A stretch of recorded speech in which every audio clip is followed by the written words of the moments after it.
So good morning to everyone or good afternoon to everyone. I am Miss Kaycee Nuestro and I am one of the reporters from Reducing Project Duration. With me is Miss Mary Joy Puerto. So I will be talking about the part 2 of this chapter. So let us go to my topic.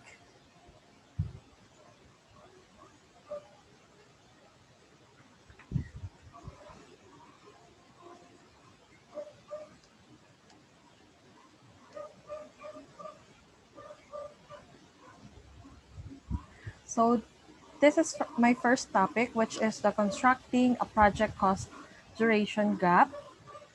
There are three major steps required to construct a project cost duration graph. Number one is to find total direct cost for selected project durations. Number two, find total indirect cost for selected project durations. And number three is some direct and indirect costs for these selected durations.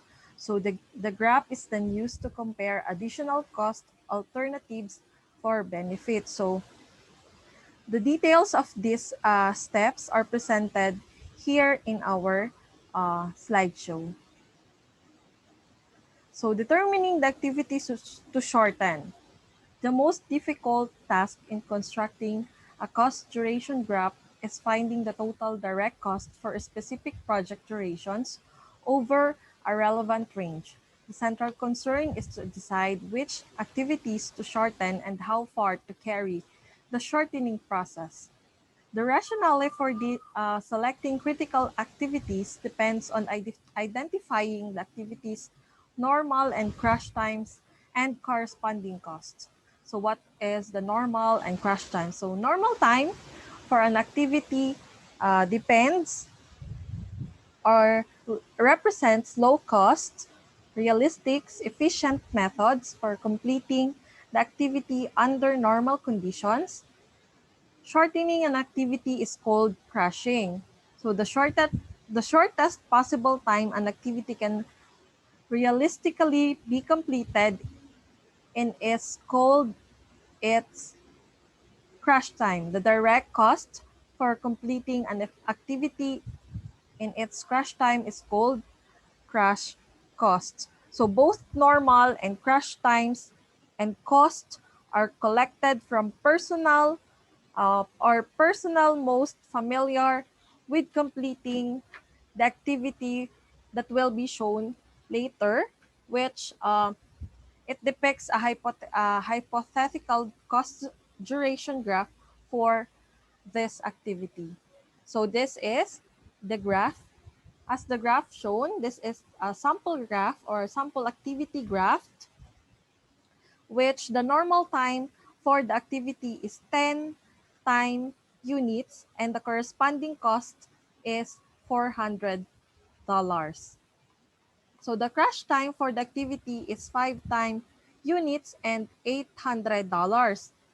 The intersection of the normal time and cost represents the original low cost early start schedule. The crash point represents the maximum time an activity can be compressed. The heavy line connecting the normal and crash points represents the slope, which assumes the cost of reducing the time of the activity is constant per unit of time. The assumptions underlying the use of these graphs are follows. So this is the assumptions of the graph we used earlier. Number one is the cost-time relationship in linear. Number two, normal time assumes low cost, efficient methods to complete the activity. Number three, crash time represents a limit, the greatest time reduction possible under realistic conditions. And number four, slope represents cost per unit of time. And the last is all acceleration must occur within the normal and crash times. So knowing the slope of the activities allows the managers to compare which critical activities to shorten. So the less steep the cost slope of an activity, the less it costs to shorten one time period. So a steeper slope means it will cost more to shorten one time unit. So the cost per unit of time or slope for any activity is computed by this equation. So cost slope is equals to rise under run and equals to crash cost minus normal cost under normal time minus crash time. So in this equation, the first figure or the first activity duration or the graph, the rise is the y-axis or the cost, and the run is the x-axis or the duration. So as we can see on the sample, we have here the numbers from the activity we tackled earlier, which is the $800 and the $400. So the $800 is the crash cost and the $400 is the normal cost. Under it is the normal time, which is the 10, minus the crash time, which is 5. So here is the equals, which is $400 divided by 5 is equals to $80 per unit of time. So the slope of the cost line is $80 for each time unit. The activity is reduced. The limit reduction of the activity time is 5 time 5 time units. So comparison of the slopes of all critical activities allows us to determine which activity or activities to shorten or to minimize total direct cost.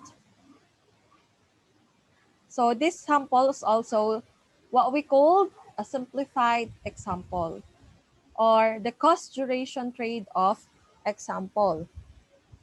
So in this figure, presents a normal and crash time and cost for each activity, the computed slope and time reduction limit, the total direct cost, and the project network cost, project network with a duration of 25 times, 25 time unit. So the total direct cost for 25 period duration is $450. This is an anchor point to begin the procedure of shortening the critical paths and finding the total direct cost for each specific duration less than 25 units.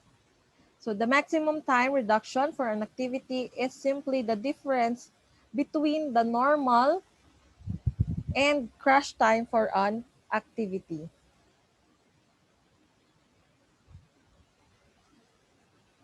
So the positive slope for the activity D is computed as follows. So number one, this equation is slope is equals to crash cost minus normal cost divided by normal cost minus crash time, which is $150 minus $50 divided by 11 minus 7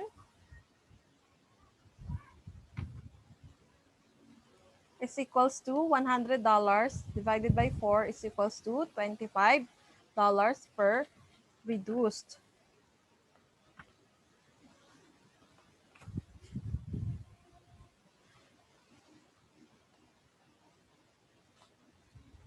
So let's jump into the continuation of the cost duration trade-off example. So the duration of the activity has been reduced to 2 time units. The X indicate the activity, cannot be reduced any farther. So the activity is circled because it costs the least $25 to shorten the project to 23 times unit. So compare the cost of activity. The total direct cost for a project duration of 23 units is $495.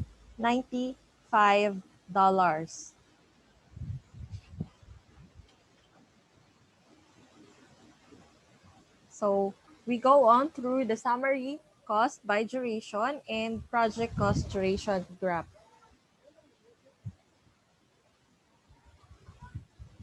So some activities can still be reduced. No activity or combination of activities will result in a reduction in the project duration. So with the total direct cost for the array of a specific duration found, the next step is to collect the indirect costs for this same duration. So these costs are typically a rate per day and are easily to obtain from the accounting department. So from uh, the summary cost figure presents the total direct cost,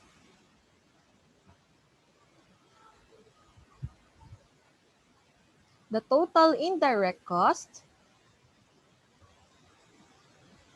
and the total project cost. These same costs are plotted in this project cost duration gap or graphs. This optimum cost time duration is 22 times or 22 time units and plugging in to $775. This is the optimum cost time point. So assuming that the project will actually materialize as planned, any movement away from this time duration will increase project cost.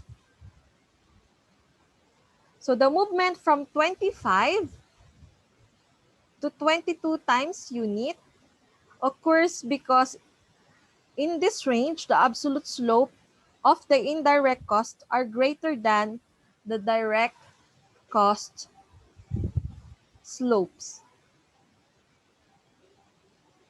So next we have the practical considerations. Under it is the using the project cost duration graphs. So we all know that the graphs formed are very valuable to compare any proposed alternative or change with the optimum cost and time. Creating the graph in the project or the pre-project planning phase without an imposed duration is the first choice because normal time is more meaningful. Creating the graph in the project planning phase with an imposed duration is less desirable because normal time is made to fit the imposed date and is probably not low cost. And the last, creating the graph after the project has started is the least desirable because some alternatives may be ruled out of the decision process. So sometimes managers may choose not to use the formal procedure demonstrated. However, regardless of the method used, the principles and concepts inherent in the formal procedure are highly applicable in practice and should be considered in any cost duration trade-off decisions. We also have the crush time. Crush time, collecting crush times for even a moderate sized project can be difficult. The meaning of crush time is difficult to communicate. What is meant when you define crush time as the shortest time you can realistically complete an activity? Crush time is often to different interpretations and judgments. So some estimators feels of or feel very uncomfortable when providing these crash times. So regardless of the comfort, the accuracy of crash times and cost is frequently rough at best when compared with normal time and cost. So next we have the linearity assumption. So this simple approach is adequate for most projects. There are rare situations in which activities cannot be crushed by single time units. Instead, crushing is all or nothing.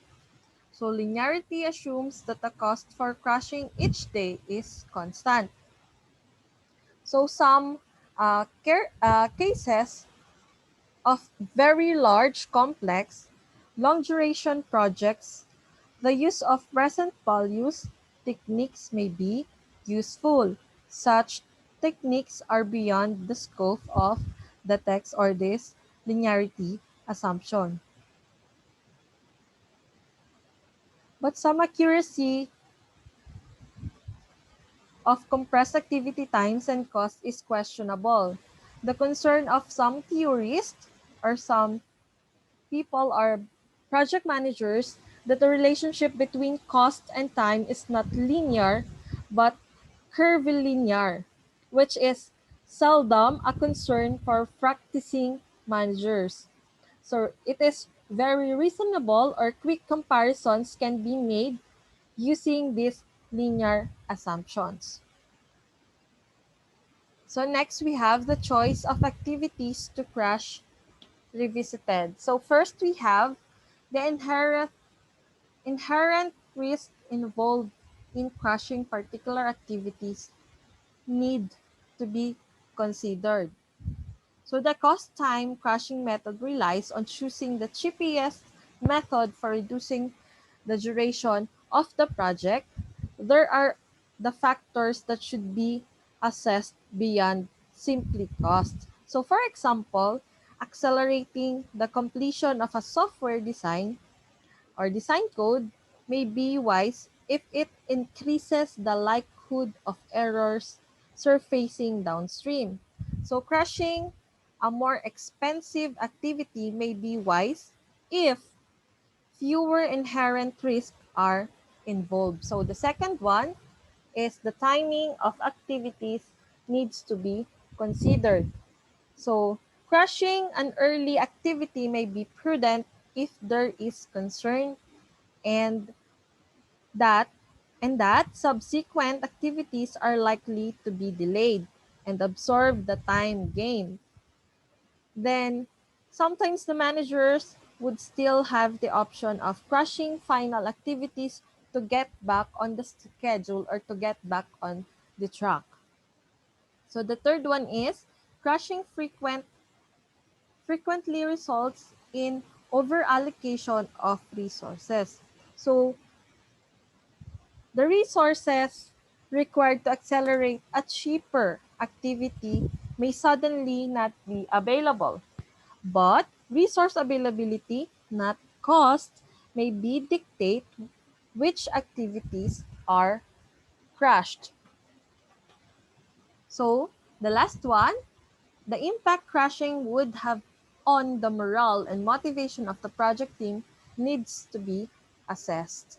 So if the least cost method uh, repeatedly signals a subgroup to accelerate the progress or the procedures, fatigue and resentment may set in. So we all know that if overtime pay is involved, other team members in the organization or in the management may resent not having access to this benefit. But this situation can lead to tension within the entire project team. So good project manager have to respond that crushing activities will have on the entire project team. So I'll bet you for a novel approach to motivating employees to work faster. So the next one is the time reduction decisions and sensitivity. There is a question which is, should the project owner or project manager go for the optimum cost time? So for me, the answer is it depends. Why? Because risk must be considered. And on our example, optimum project time point represents a reduced project cost and was less than original normal project time, as what we shown to the last figure on the slide. So the project direct cost line near the normal point is usually relatively flat. But because indirect costs for the project are usually greater in the same range, so our optimum cost time point is less than the normal time point.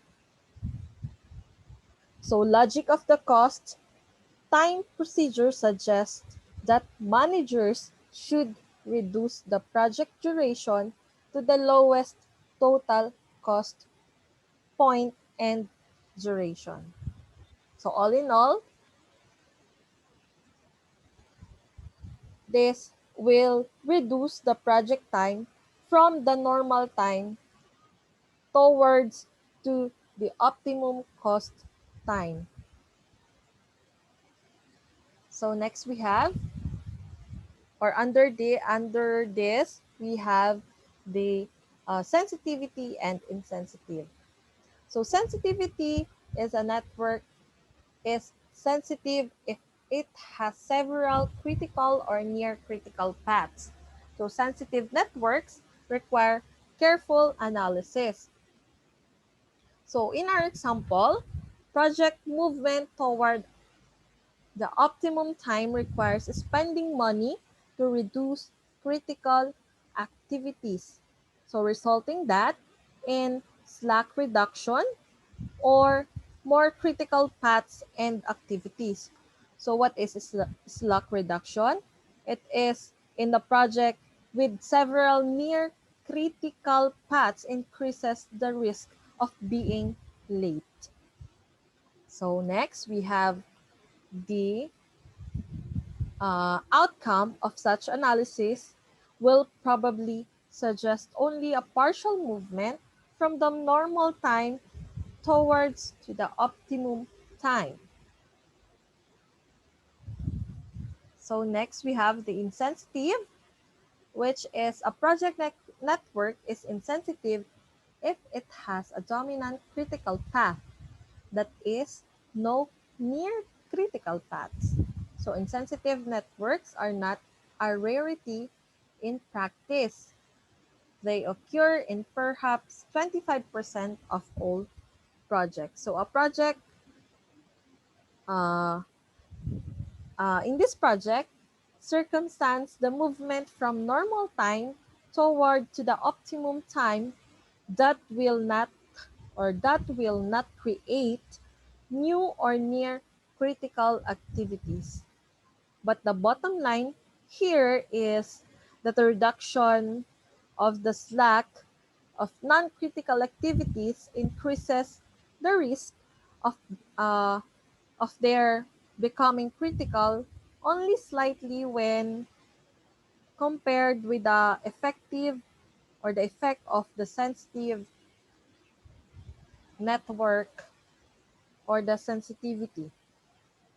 So, uh, for example of this is a light rail project team which observes from their network a dominant critical path and relatively high indirect costs.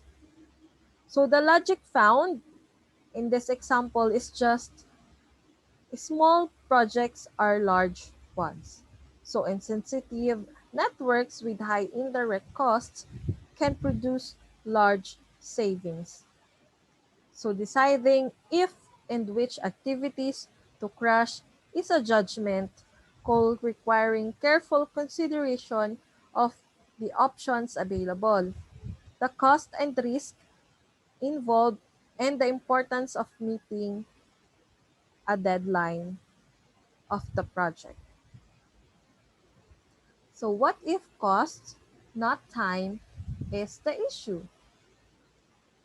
So in today's fast-paced world, there appears to be greater emphasis on getting things done quickly. As we, younger generations, we know uh, we know many options to reduce costs of time in every project durations. So shortening project duration may come at the expense of overtime, adding additional personnel, and using more expensive equipment. Second is sometimes cost savings can be generated by extending duration of a project. So this may allow for a smaller workforce or less skilled labor and even cheaper equipment and materials to be used. So we all know that organizations are always looking for a ways to get things done cheaply. This is especially true for fixed bid projects where profit margin is derived from the difference between the bid and the actual cost of the project. So we all know that every dollar saved is a dollar in your pocket. But sometimes, in order to secure a contract, bids are tight, which puts added pressure on cost contamination. So, in some cases or in other cases, there are financial incentives tied to cost containment.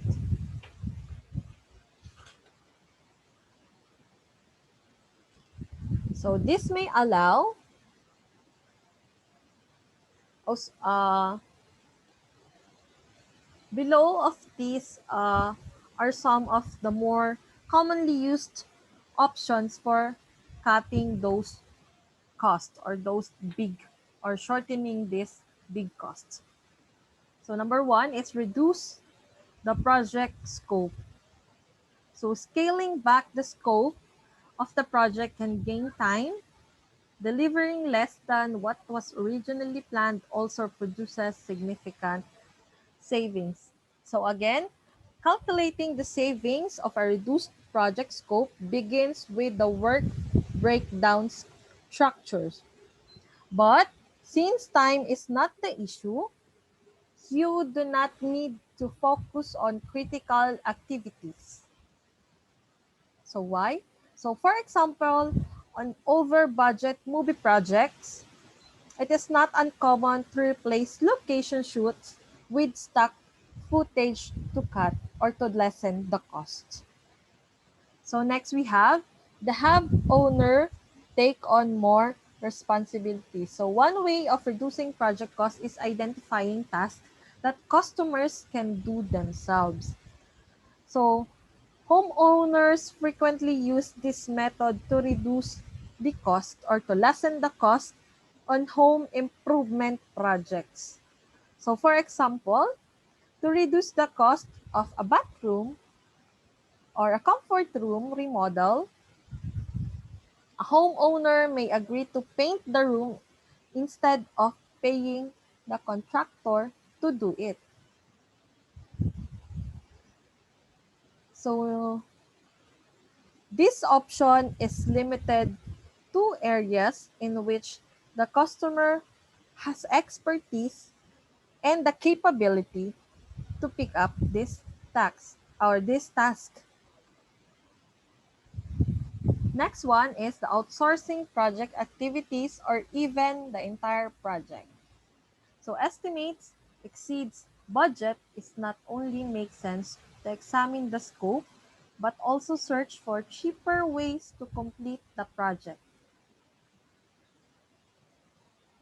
So instead of relying into the internal resources, it would be more cost effective to outsource segments or even to the entire project. So opening up work to external price competition. Some specialized subcontractors often enjoy unique advantages. such as material discounts for large quantities, and as well as equipment that do not only gets the work done more quickly but also less expensively. They may be or they may have lower overhead and labor costs. So for example is to reduce costs of the software projects. We all know that many American firms outsource work to firms overseas where the salary of a software engineer is one-third that of an American software engineer. But outsourcing means you have less control over the project and will need to have clearly definable deliverables. So that was the examples. So that would be all to my report. I hope you learn or you gain something more about this uh, part of mine in reducing project durations. So thank you and God bless and stay safe to everyone.